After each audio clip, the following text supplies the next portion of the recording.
Hi guys, I'm Sally with OwlCrate Jr. and I'm bringing you my 25 bookish facts about me today.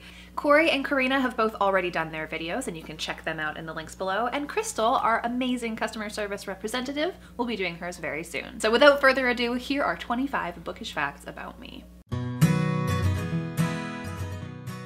Bookish fact number 1 is that according to my mom, my big sister Robin taught me how to read when I was about 4 years old. When I was in grade 1, my teacher forbade me from reading all the beginner books that everyone else in the class was reading and sent me to the school library by myself to choose my very own novel, and it was just the most special I had ever felt. I usually have about 3 books going at any given time.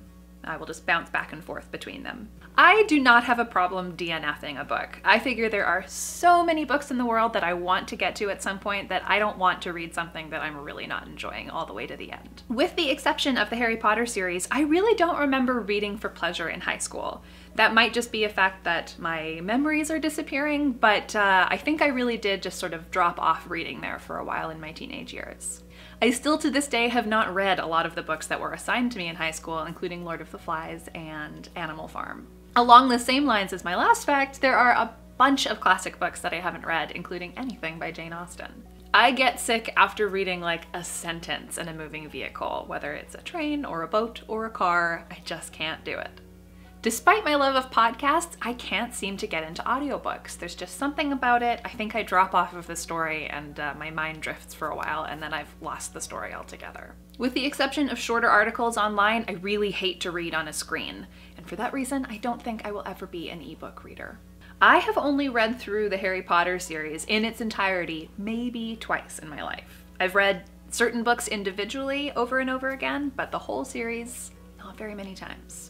I am a huge fan of the library, and as a result, I don't own a lot of my favorite books. Of all of the books that are on my bookshelf at home, I've barely read half of them. I am very easily distracted, so I have a really hard time reading when there's any kind of background noise, including music or people around me. I need to be by myself on my couch or in bed, alone. I tend to really beat my books up. I fold the pages down, I throw them around in my backpack. I am not a very good caretaker when it comes to keeping my books in pristine condition. I prefer standalone books over series, especially when it comes to adult fiction. I don't read really any YA. I've never read a John Green novel. I've never read a lot of the ones that are hugely popular in the OwlCrate community. It's just never really been an area of reading that I've gravitated towards, but Karina and Corey are working on changing that, which will be in a future video. I love to read in the tub, and so far, fingers crossed, I have never dropped a book in the water. I rarely eat while I'm reading, but I do love to snuggle in with a cup of coffee or a mug of tea or a glass of wine at the end of the day. I buy most of my books used on AbeBooks or online from Chapters. As a former independent bookstore employee, I do feel a little bit guilty about this, but I'm on a budget. I don't own multiple copies of any book. I absolutely love book cover design and I can look at them all day in the store or online, but I just don't care all that much about actually owning them on my own bookshelves. That might change with Brian Selznick's 20th anniversary Harry Potter covers, but honestly, probably not.